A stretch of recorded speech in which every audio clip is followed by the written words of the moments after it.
Boa tarde. Hoje conversando aqui com a doutora Mara Carvalho, advogada de Direito de Família, não é isso, doutora? E Isso. nós vamos conversar hoje a respeito de... Das pegadinhas que existem aí, maculadas, escondidas no processo de divórcio, né? Consensual, quando a gente fala que é um divórcio consensual. O que que acontece? O que que é um acordo? Quando a gente fala assim, o divórcio é consensual. Então, tem um acordo entre os cônjuges ali. E aí, o que que seria?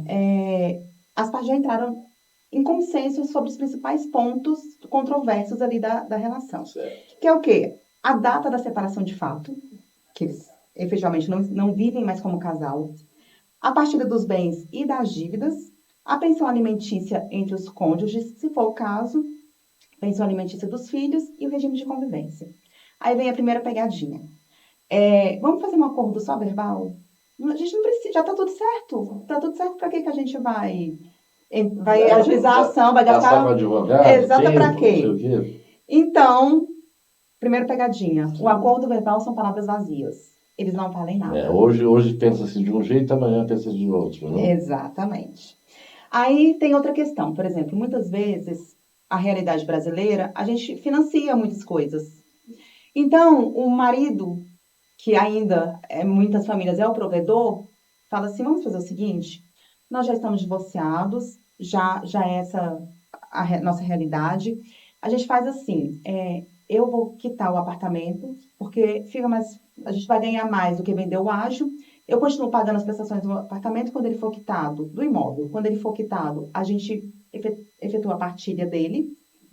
E eu não vou pagar pensão alimentícia porque eu não vou ter condições de Bancar pagar os os dois. dois. Então você vai pagando, eu vou pagando o apartamento, você vai bancando os meninos e depois a gente partilha. Chega lá na frente, ele fala assim, quitou o apartamento. Ele fala, não, não vou partilhar não, paguei sozinho esse apartamento.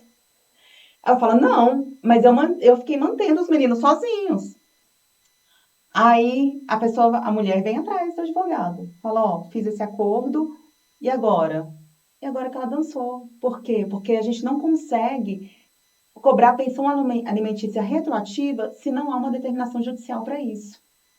Então, perdeu. E quando a gente fala de pagamento de parcelas de imóvel, o que acontece? O marco é a separação de fato. O que ele pagou posterior, independente de ter decretado o divórcio ou não, se ele continuou pagando aquelas parcelas já separadas de fato, é só dele esse pagamento. Então não será partilhado essas parcelas posteriores. Então a mulher só perdeu nessa Ou seja, situação. fica legitimado que ele pagou sozinho Não ajudou em não ajudou nada, em porque eles nada. não estavam mais juntos. Claro, Hamilton, aqui eu estou falando do regime da comunhão parcial de bens, Sim, né? Que é sim. a regra. Quando a gente entra nos outros regimes, precisa ver as Porque peculiaridades. geralmente a lei brasileira, quando você vai casar, é o regime que Isso. já é para todos, né? A menos que você queira mudar para o Faça um pacto antinupcial. nupcial, exatamente. Exatamente. Aí, outra questão também que tem que ser levada em consideração são as eventuais indenizações. Por exemplo, o homem vai receber uma indenização trabalhista. Ah, mas quando ele recebeu, eles já estavam separados de fato. Ok, mas essa indenização decorre do período que ele trabalhava enquanto eles estavam juntos? Então, essa indenização, ela tem que ser partilhada entre o casal. Aí, o homem não vai querer. O problema, né, doutor, é que as pessoas não pensam nisso, né? Porque, a gente tem uma relação, começa a namorar, tá tudo lindo, maravilhoso, casa-se de qualquer jeito, né? Vai lá, vão casar, mas não está sabendo o que está fazendo. Uhum. Então, até para casar seria bom consultar um advogado antes, né? Para poder, né, o que que eu faço? Qual seria, se acontecer lá na frente determinada coisa, eu tenho que me prevenir agora. Nesse ponto, eu inclusive atendo muitos noivos. Por quê, Hamilton? Nossa sociedade mudou, a dinâmica está muito diferente de antigamente. Antigamente, as pessoas casavam sem nada e construíam tudo juntos. Hoje, as pessoas constroem primeiro o patrimônio, têm contas, têm valores investidos e depois casam. E aí vem aquela dúvida: qual o regime de casamento que eu vou escolher?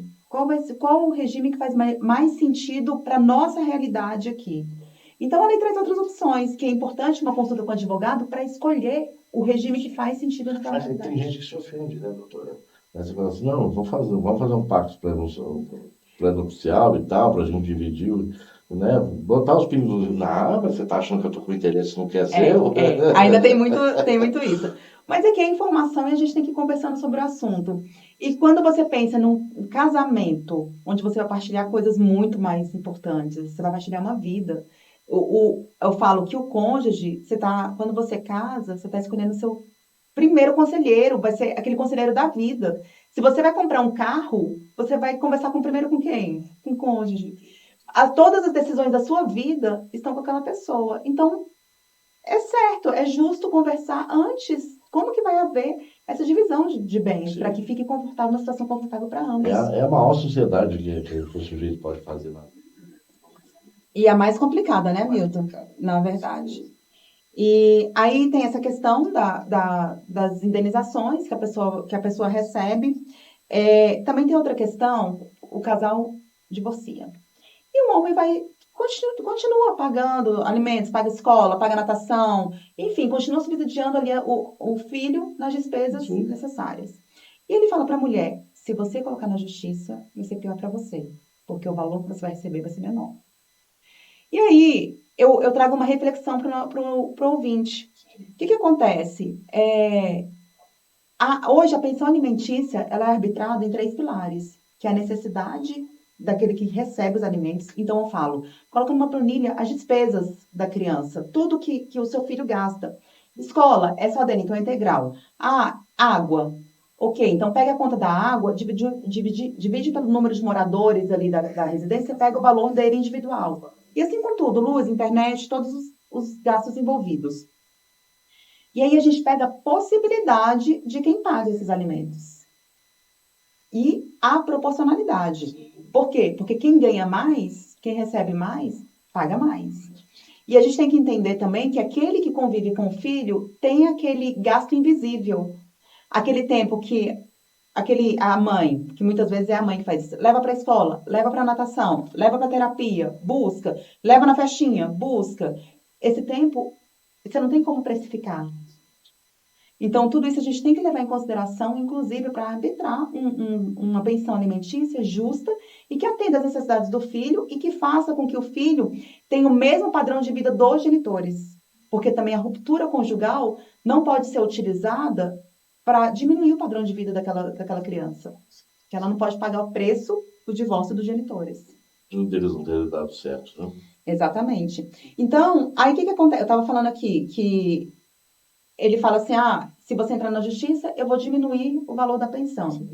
Aí a reflexão é: eu não pagaria, eu preferia pagar para ver e ter uma coisa certa, do que deixar solto, deixar aberto para. Ele vai pagar quando ele quiser, se quiser, o valor que quiser, e depois eu não posso nem reaver o valor atrasado, caso ele venha deixar de pagar algum percentual. Então, eu acredito sim que a orientação do advogado é a melhor opção. Tem um advogado de confiança. O acordo, geralmente as pessoas querem economizar nos honorários, então o que eles fazem? Eles contratam só um advogado. E o advogado, ele é parcial e ele é tendencioso àquele que o contrata. Então, é importante ambos os cônjuges, mesmo em um acordo consensual, ambos estarem acompanhados de um advogado que estão frios e conseguem analisar as entrelinhas de um suposto acordo que está sendo celebrado entre as partes. Então, era esse o recado que... Muito bacana, doutora. Olha, a gente precisa conversar mais a respeito disso, que as pessoas não têm informação, né, doutora?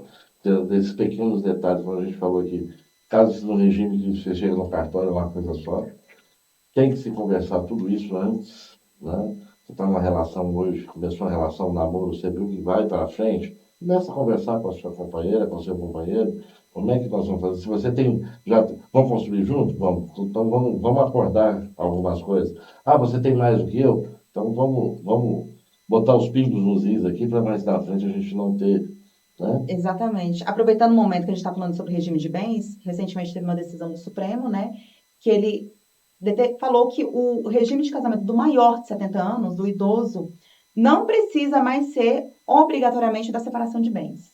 Aí as pessoas já interpretaram, então não é mais da separação de bens. Só esclarecendo que o ouvinte já fica informado também, né? Que, na verdade, o regime de casamento do maior de 70 anos continua sendo da separação de bens, mas foi oportunizado a ele a escolha de outro regime agora. O que demorou a acontecer, né, Milton? Porque o idoso, hoje, 70 anos de idade, ele não é a justiça fala, a lei fala, que ele não é capaz de escolher o regime de casamento dele. É um absurdo. É um absurdo. Ele tem plena capacidade civil para escolher os atos da vida dele. Então, ele tem sim que escolher o regime e poder, inclusive, doar, vender, Sim. ceder, É, emprestar houve um caso esses dias na mídia que eu vi, eu acompanhei esse muito por alto, mas um senhor também de uns 80 anos, eu conheci uma moça muito mais nova, 50 anos mais nova, né? E ele já tinha feito os filhos, tinha ajudado os filhos, então quis ajudar a moça. Eu falei, não, não pode, mas é meu dinheiro, é o meu suor. Se eu estou dispondo assim o assado, o problema é meu, né?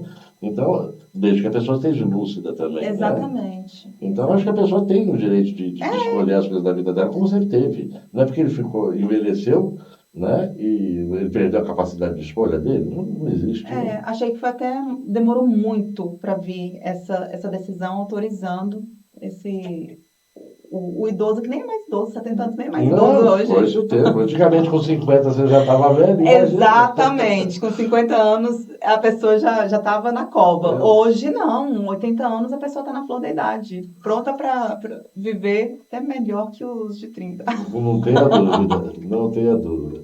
Doutora Mara, muito obrigado. Quer deixar os contatos da senhora? Sim, o nosso escritório fica em Águas Claras, na Rua 9 Norte, no edifício Atlantis Trade Center, próxima à Estação Arniqueiras. O contato do escritório, telefone e o WhatsApp é o 61 3973 3333. E o meu Instagram, ADV Mara Carvalho. Bacana, doutora. Prazer recebê-la mais uma vez e aguardo para a nossa Obrigada, gente. próxima conversa. Obrigada.